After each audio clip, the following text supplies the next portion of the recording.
Mas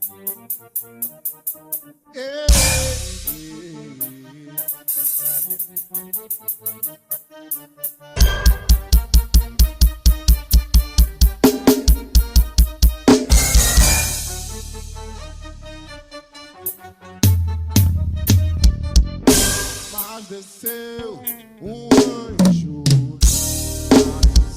aí ele veio pra guerrear por sua vida. E os seus olhos são como chama de fogo, veio pra trazer renovo no meio do povo. Mas desceu um anjo,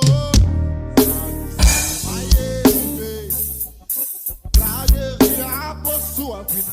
E os seus olhos são como chama de fogo, pra trazer renovo no meio do povo. Escuta o barulho de anjo na terra, com a espada na mão, passando no meio da igreja, cortando esse laço. Está entre o meio do povo. Papai revelando um trabalho em oculto que estavam fazendo para lhe matar. Mas hoje ele desceu.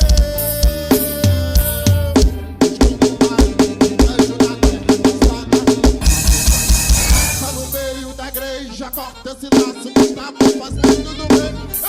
Papai revelando um trabalho oculto que estavam fazendo para lhe matar. Mas hoje ele desceu. Eu escuto o barulho. É barulho de guerra. Quem pode escutar esse barulho?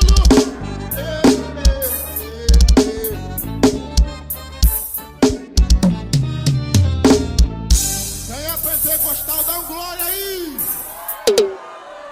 Mas desceu um anjo, aí ele veio pra guerrear por sua vida.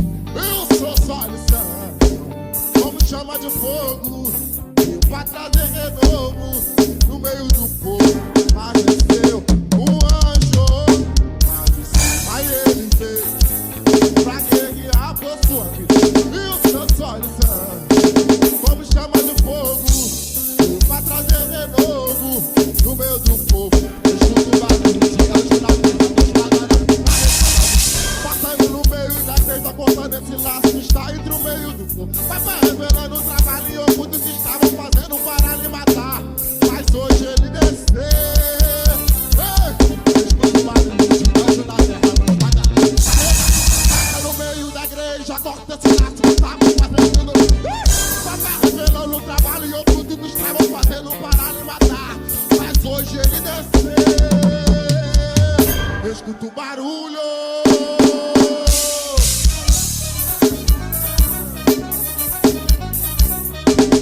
Olha aí, minha filha, barulho na terra. Vamos, ele manda no vento na terra e no mar. Essa tempestade ele pode acalmar. Ele manda no vento na terra e no mar. Essa tempestade ele pode acalmar.